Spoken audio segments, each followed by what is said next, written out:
Following Beyonce and Jay-Z's footsteps with a special concert in Philadelphia last night, Clinton touting her high-powered counterparts minutes before getting rained out in critical Florida, 10 minutes into her speech.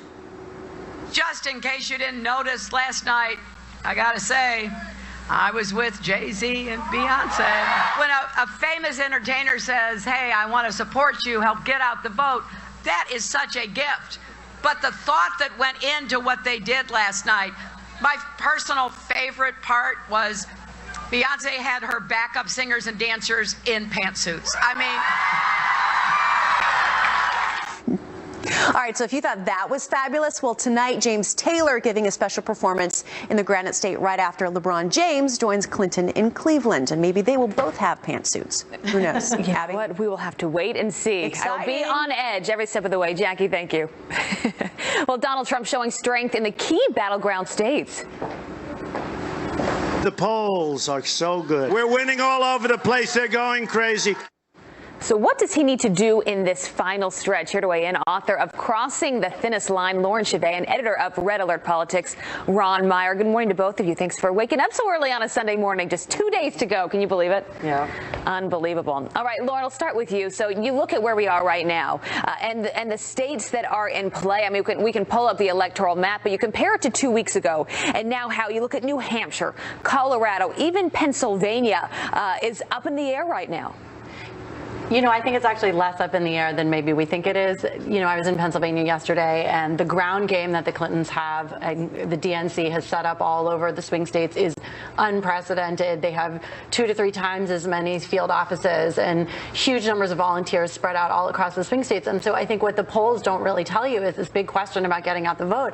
And the Democrats have just an enormous advantage when it comes to mobilization. We've also seen massive turnout operations around the Latino vote. We have a huge energy from women voters who are volunteering in huge numbers across the swing states. And so while the polls are tightening, I'm not sure that it's going to translate on Election Day. Ron, you can always tell, though, where the candidates feel most concerned based on where they are spending their resources, where they're spending their time, most importantly. And we're seeing Hillary Clinton, though, visiting some of the states which she hoped to have locked up by now. That's right, yeah. You'll see that she's coming to Virginia, which she should have easily had locked up. She's traveling to states that really she should have locked up weeks ago, but because of what's happened with this FBI letter, things have totally changed. And that's why I think that there's a few steps that Donald Trump can take to actually tighten this thing up and close it. I think step 1 might be coming out against daylight savings, but we can talk about that one a different time. But step 2 needs to be, I think he has to go back to what worked during the convention. That's trot out surrogates who are really powerful on his behalf. Because right now, Hillary is attacking his character on air. And so he has to fight back by not just having himself out there, but having people who really believe in him out there. I think another step is making sure you don't make a mistake. I think whoever makes the last mistake is going to lose this race.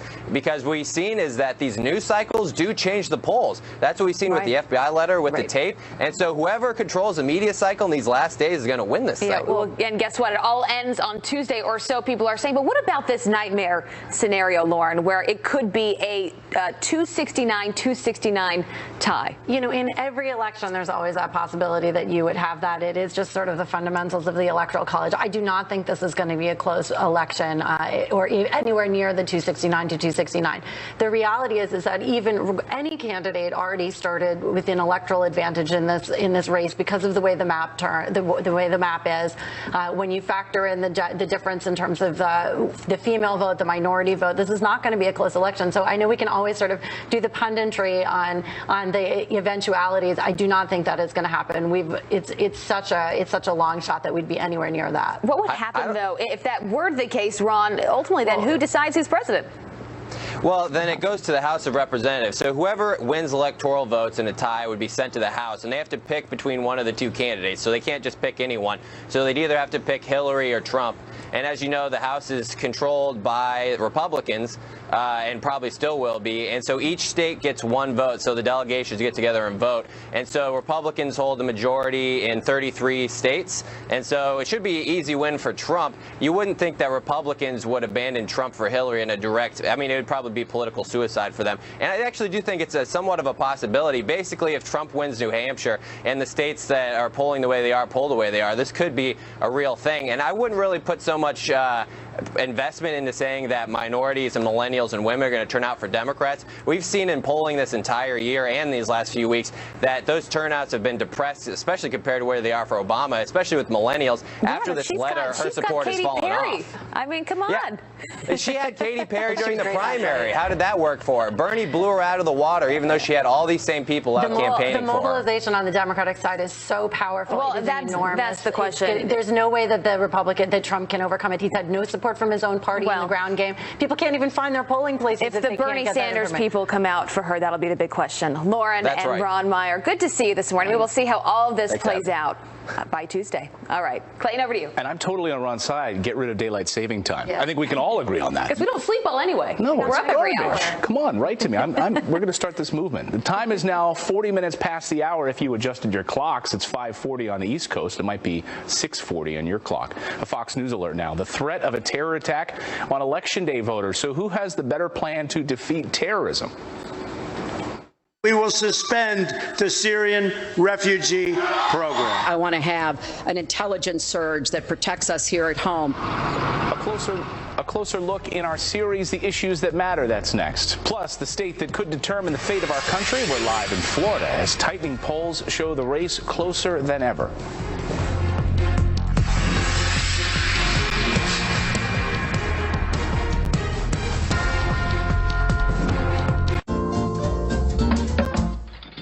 Concerns for voters this election season. Fox News chief intelligence correspondent Catherine Herridge breaks down where both candidates stand.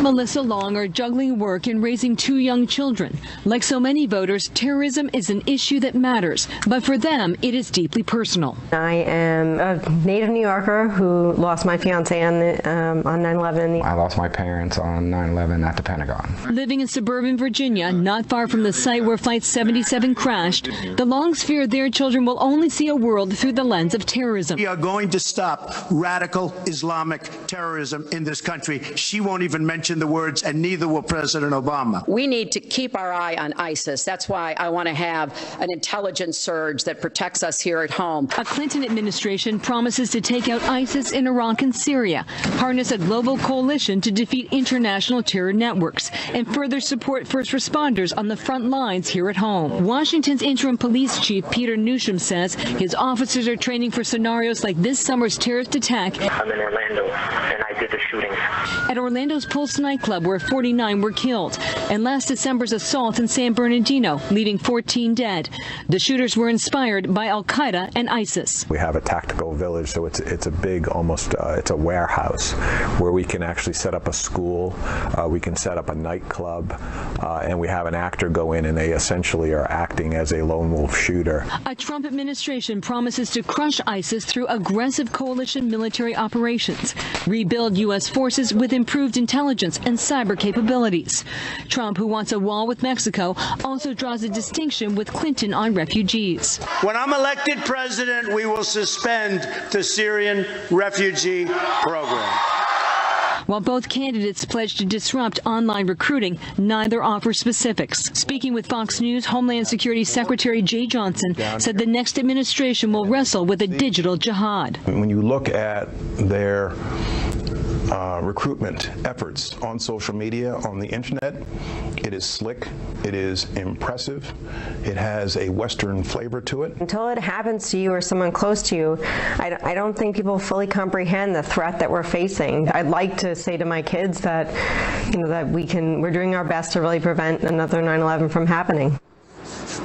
Whoever wins is going to have a lot on their plate. Absolutely. Because of terrorism. All right, we want to check in now with Steve Doocy to see what's coming up on Fox and Friends. And we've been talking all morning about these swing states and how close they are. And you did the maps with Rasmussen and how the undecideds are so important. Yeah, so Steve, you got some new news this morning you guys are going to be diving into on these independents, right? That's right, exactly.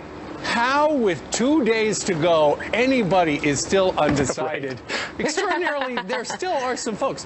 When you look at who independents are breaking for right now, as you can see from this Fox News poll, Donald Trump has a 7-point advantage over Hillary Clinton. But it still could come down to the undecided voters. We are going to have a panel of 3 different undecided voters from all quadrants of the United States of America. They're going to be joining us live. We're going to find out what is on their mind 2 days out. Yeah, do they understand amazing. how much pressure they have at this point? I mean, it may all come down to them. Their phones are ringing off the hook right now. I don't know how. They say that I will decide in some cases when I walk in the booth. Really? What's going to decide for them inside the booth? Or, Steve, if they walk in the booth at all, or they stay home because they're so disgusted with everything. Exactly. Yeah. Well, That'll be a great segment. We look forward to that, Steve. And you guys have a lot of other guests on. It's going to be a big show today.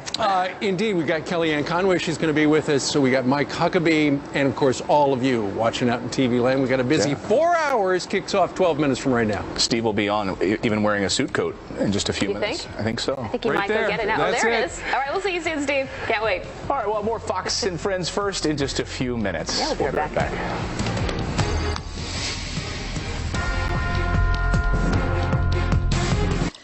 Florida heating up this morning with polls tighter than ever. Yeah, it all comes down to the Sunshine State. Donald Trump promising crowds that he's going to win the key battleground state as early voting wraps up. Phil Keating live at a polling location in Miami with the latest there. There he Phil, is. good morning. Anyone there?